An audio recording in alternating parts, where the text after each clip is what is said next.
Hello guys, welcome back to my YouTube channel. ಇಲ್ಲಿ ಕಾಣ್ತಿರೋ hand ಕ್ಯಾಸ್ಟಿಂಗ್ನ ನಾನು ನಮ್ಮ ಅಪ್ಪ ಅಮ್ಮನ ಆ್ಯನಿವರ್ಸರಿಗೆ ಆ್ಯಕ್ಟಿವಿಟಿ ಥರ ಇರಲಿ ಅಂತ ಹೇಳಿ ಇದನ್ನ ನಾನು ಗಿಫ್ಟ್ ಮಾಡಿದ್ದೆ. ಇದನ್ನ ಪೇಂಟ್ ಮಾಡೋದು ಆಲ್ರೆಡಿ ನಾನು ವಿಡಿಯೋ ಅಪ್ಲೋಡ್ ಮಾಡಿದ್ದೀನಿ. ಬೇಕಾದರೆ ಇದರ ಜೊತೆಗೆ ನಾನು ವಿಡಿಯೋ ಲಿಂಕ್ ಮಾಡಿರ್ತೀನಿ, ಅದನ್ನು ಸಹ ನೀವು ನೋಡ್ಕೊಳ್ಬೋದು. ಬಟ್ ಈ ವಿಡಿಯೋದಲ್ಲಿ ಅದನ್ನ ಹೇಗೆ ಮಾಡೋದು ಅಂತ ತೋರಿಸ್ಕೊಡ್ತೀನಿ. ಇದು ಹ್ಯಾಂಡ್ ಕ್ಯಾಸ್ಟಿಂಗ್ ಕಿಟ್. ನಾನು ಇದನ್ನ ಫ್ಲಿಪ್ಕಾರ್ಟಲ್ಲಿ ಆರ್ಡರ್ ಮಾಡಿದ್ದೆ ಫ್ರಮ್ ಕ್ರಾಫ್ಟಿಫೈ. ನೀವು ಶಾಪ್ ಮಾಡಬೇಕು ಅಂದರೆ ಡಿಸ್ಕ್ರಿಪ್ಷನ್ನಲ್ಲಿ ಲಿಂಕ್ ಹಾಕಿರ್ತೀನಿ, ಈಸಿಯಾಗಿ ಬೈ ಮಾಡ್ಕೊಳ್ಬೋದು. ತುಂಬ ಈಸಿನೇ ಮಾಡೋದು, ತುಂಬ ಮೆಮೊರೇಬಲ್ ಕೂಡ. ಸೊ ಫಸ್ಟ್ಗೆ ಮಿಸ್ಟೇಕ್ ಆಗುತ್ತೆ ಅಂತ ಹೇಳಿಬಿಟ್ಟು ಅವರು ಸ್ಯಾಂಪಲ್ ಕ್ಯಾಸ್ಟಿಂಗ್ ಪೌಡರ್ ಮತ್ತು ಮೋಲ್ಡಿಂಗ್ ಪೌಡರ್ನ ಕೊಟ್ಟಿದ್ದರು.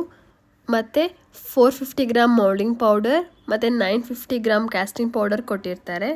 ಮಿಕ್ಸ್ ಮಾಡೋಕ್ಕೆ ಒಂದು ಸ್ಪ್ಯಾಚುಲಾ, ಪೇಂಟ್ ಮತ್ತು ಪೇಂಟ್ ಬ್ರಷ್ ಮತ್ತು ಎಕ್ಸ್ಟ್ರಾಸ್ನ ರಿಮೂವ್ ಮಾಡೋಕ್ಕೆ ಒಂದು ಸ್ಕ್ರೇಪ್ ಪೇಪರ್ ಕೊಟ್ಟಿರ್ತಾರೆ. ಇಷ್ಟು ಒಂದು ಕ್ಯಾಸ್ಟಿಂಗ್ ಕಿಟಲ್ಲಿ ಕೊಟ್ಟಿರ್ತಾರೆ. ಫಸ್ಟ್ ಇವಾಗ ನಾವು ಸ್ಯಾಂಪಲ್ನ ಮಾಡ್ಕೊತಿದ್ದೀವಿ, ಒಂದು ರಫ್ ಐಡಿಯಾ ಬರುತ್ತೆ ಅಂತ ಹೇಳಿಬಿಟ್ಟು. ಮೋಲ್ಡಿಂಗ್ ಪೌಡರ್ನ ವಾಟರಲ್ಲಿ ಹಾಕಿಬಿಟ್ಟು ಕ್ಲಾಟ್ಸ್ ಬರದೇ ಇರೋ ಥರ ಫುಲ್ ಮಿಕ್ಸ್ ಮಾಡಿ ಇಟ್ಕೊಳ್ಬೇಕು. ಆಮೇಲೆ ಅದನ್ನ 10 ಮಿನಿಟ್ಸ್ ನಾವು ಹಾಗೆ ಮಾಡಿಕೊಂಡು ಶೇಪ್ ಮಾಡ್ಕೊಬೇಕು. ಸೊ ನಾನು ಮಾಡಬೇಕಾದಾಗ ಮಿಸ್ಟೇಕ್ ಆಗೋಯಿತು, ಯಾಕಂದರೆ ನಾನು ಮೆಹಂದಿ ಹಾಕ್ಕೊಂಡಿದ್ದೆ. ಮೆಹಂದಿ ಮತ್ತು ನೇಲ್ ಪೇಂಟ್ ಇಲ್ಲ ಅಂದರೆ ಕ್ಯಾಸ್ಟಿಂಗ್ ಇನ್ನೂ ಚೆನ್ನಾಗಿ ಬರುತ್ತೆ. ನೆಕ್ಸ್ಟ್ ಟೈಮಿಂದ ಮಾಡಬೇಕಾದಾಗ ಇದನ್ನ ಸ್ವಲ್ಪ ಪ್ರಿಕಾಷನಾಗಿ ತಗೊಳ್ಳಿ.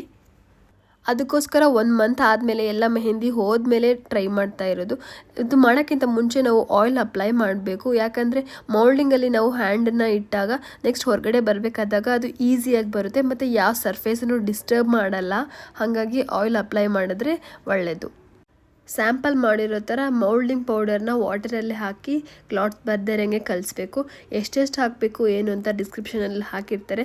ಆಮೇಲೆ ಹ್ಯಾಂಡನ್ನು ಇನ್ಸರ್ಟ್ ಮಾಡಿಬಿಟ್ಟು 15 ಮಿನಿಟ್ಸ್ ಇಟ್ಕೊಳ್ಬೇಕು. ಒಳಗಡೆ ಇಟ್ಕೊಂಡಿರ್ಬೇಕಾದಾಗ ಸುತ್ತಮುತ್ತಲು ಇರ್ತಕ್ಕಂಥ ಯಾವ ಸರ್ಫೇಸಿಗೂ ಹ್ಯಾಂಡ್ ಟಚ್ ಆಗಬಾರ್ದು. ಸೊ ಆ ಥರ ಇನ್ಸರ್ಟ್ ಮಾಡಿ ಇಟ್ಕೊಂಡಿರಬೇಕು. ಆಮೇಲೆ 15 ಮಿನಿಟ್ಸ್ ಆದಮೇಲೆ ಸ್ಲೋ ಆಗಿ ಓಪನ್ ಮಾಡಬೇಕು. ಆವಾಗ ಹ್ಯಾಂಡ್ ಇಂಪ್ರಿಂಟ್ ಬಂದಿರುತ್ತೆ. ಇಲ್ಲಿ ನೋಡಿ, ಈ ಥರ ಬಂದಿದೆ. ಇವಾಗ ನಾವು ಕ್ಯಾಸ್ಟಿಂಗ್ ಪೌಡರ್ನ ವಾಟರಲ್ಲಿ ಮಿಕ್ಸ್ ಮಾಡಿಬಿಟ್ಟು ಅದನ್ನು ಸಹ ಫುಲ್ ಪೇಸ್ಟ್ ಥರ ಆಗಬೇಕು. ಕ್ಯಾಸ್ಟಿಂಗ್ ಪೌಡರ್ನ ಮಿಕ್ಸ್ ಮಾಡ್ತಾ ಮಾಡ್ತಾ ಅದು ಒಂಥರ ದೋಸೆ ಬ್ಯಾಟರ್ ಥರ ಬರುತ್ತೆ. ಸೊ ವೆರಿ ಸ್ಮೂತ್, ಡೆಲಿಕೇಟ್ ಆಗಿರುತ್ತೆ. ಸೊ ಹಾಗೇ ನಾವು ಒಂದು ಕ್ಲಾಟ್ ಸಹ ಇಲ್ಲಿ ಬಿಡಬಾರ್ದು. ಯಾಕೆ ಅಂತ ಹೇಳಿದ್ರೆ ನಮಗೆ ಮೇನಾಗಿ ಹ್ಯಾಂಡ್ ಔಟ್ಪುಟ್ ಬರೋದೇ ಕ್ಯಾಸ್ಟಿಂಗ್ ಪೌಡರಿಂದ ಆಗಿರೋದ್ರಿಂದ ನಾವು ಕ್ಲಾಟ್ಸ್ ಇತ್ತು ಅಂತ ಹೇಳಿದ್ರೆ ಅದು ಹೋಲ್ ಸ್ಟ್ರಕ್ಚರ್ನ ಡಿಸ್ಟರ್ಬ್ ಮಾಡುತ್ತೆ. ಒಂದು ಕ್ಷಣ ಮೋಲ್ಡಿಂಗ್ ಪೌಡರಲ್ಲಿ ಕ್ಲಾಟ್ಸ್ ಇತ್ತು ಅಂದರೆ ಸಹ ಮ್ಯಾನೇಜ್ ಮಾಡಿಬಿಡ್ಬೋದು, ಯಾಕಂದರೆ ಅದು ರಿಮೂವಬಲ್ ಪಾರ್ಟ್ ಆಗಿರುತ್ತೆ. ಈ ಥರ ಕ್ಯಾಸ್ಟಿಂಗ್ ಪೌಡರ್ನ ಫುಲ್ ಶೇಕ್ ಮಾಡಿಬಿಟ್ಟು ಎಲ್ಲ ಕ್ಲಾಟ್ಸನ್ನು ಬ್ರೇಕ್ ಮಾಡಿ ಇಟ್ಕೊಬೇಕು. ಅದಾದಮೇಲೆ ಕ್ಯಾಸ್ಟಿಂಗ್ ಪೌಡರ್ನ ಮೋಲ್ಡ್ ಮಾಡಿ ಇಟ್ಕೊಂಡಿರ್ತಕ್ಕಂಥ ಸ್ಟ್ರಕ್ಚರ್ ಒಳಗಡೆ ಹಾಕಬೇಕು. ಹಾಕ್ತಾನೆ ಬಾಕ್ಸನ್ನ ಶೇಕ್ ಮಾಡಬೇಕು, ಯಾಕಂತ ಹೇಳಿದರೆ ಅದು ಎಲ್ಲ ಕಡೆ ಸ್ಪ್ರೆಡ್ ಆಗಲಿ ಅಂತ ಹೇಳಿ. ಮತ್ತು ಎಲ್ಲ ಕ್ಯಾಸ್ಟಿಂಗ್ ಪೌಡರ್ನು ಒಂದೇ ಸರ್ತಿ ಹಾಕಿಬಿಡಬಾರ್ದು. ಸೊ ಒಂದು ಸ್ವಲ್ಪ ಆದಮೇಲೆ ಫುಲ್ ಶೇಕ್ ಮಾಡಿಬಿಟ್ಟು ಮತ್ತು ರಿಮೇನಿಂಗ್ ಪಾರ್ಟನ್ನು ಹಾಕಬೇಕಾಗುತ್ತೆ. ಸೊ ನಾವು ಎಷ್ಟು ಕ್ಲಾಟ್ ಫ್ರೀ ಕ್ಯಾಸ್ಟಿಂಗ್ ಪೌಡರ್ನ ಮಿಕ್ಸ್ ಮಾಡಿರೋದು ಹಾಕ್ತೀವೋ ಅಷ್ಟು ನಮಗೆ ಸ್ಟ್ರಕ್ಚರ್ ಚೆನ್ನಾಗಿ ಬರುತ್ತೆ. ಹಾಗೆ ಬಾಕ್ಸ್ನ ಟ್ಯಾಪ್ ಮಾಡಿದ್ರೂ ಸಹ ಅದು ಎಲ್ಲ ಕಡೆ ಸ್ಪ್ರೆಡ್ ಆಗುತ್ತೆ.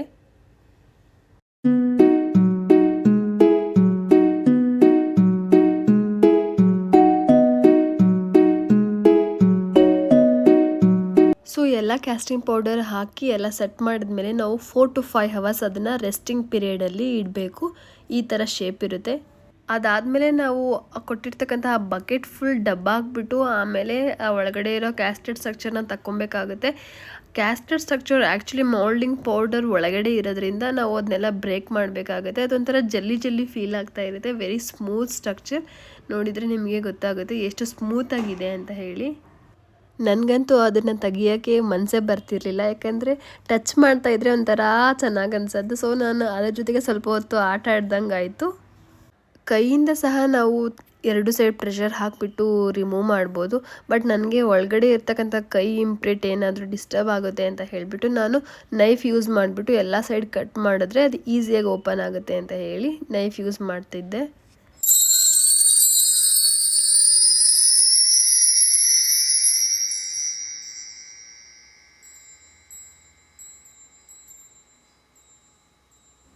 ಸೊ ಹ್ಯಾಂಡ್ ಇಂಪ್ರಿಂಟ್ ಎಷ್ಟು ಚೆನ್ನಾಗಿ ಮೂಡಿತ್ತು ಅಂತ ಹೇಳಿದ್ರೆ ನಮ್ಮ ನರಗಳಾಗಿರ್ಬೋದು, ನಮ್ಮ ಅಪ್ಪ ಅಮ್ಮ ಹಾಕ್ಕೊಂಡಿರೋ ರಿಂಗ್ ಆಗಿರ್ಬೋದು, ಎಲ್ಲದೂ ಅಷ್ಟೇ ನೀಟಾಗಿ ಮೂಡಿತ್ತು.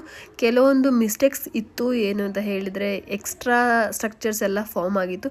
ಅದನ್ನು ಸ್ಕ್ರೇಪ್ ಪೇಪರ್ ಯೂಸ್ ಮಾಡಿಬಿಟ್ಟು ರಿಮೂವ್ ಮಾಡ್ಬೋದು, ಅದು ಅಷ್ಟೊಂದು ಮ್ಯಾಟರ್ ಆಗಲ್ಲ. But over all it's a good experience.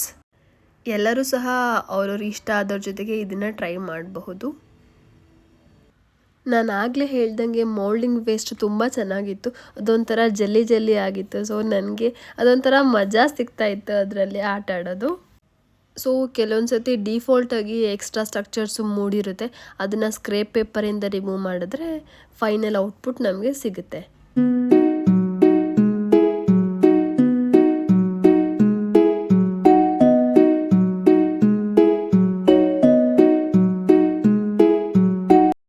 ಇದು ನಮ್ಮ ಫೈನಲ್ ಔಟ್ಲುಕ್ ಆಗಿತ್ತು.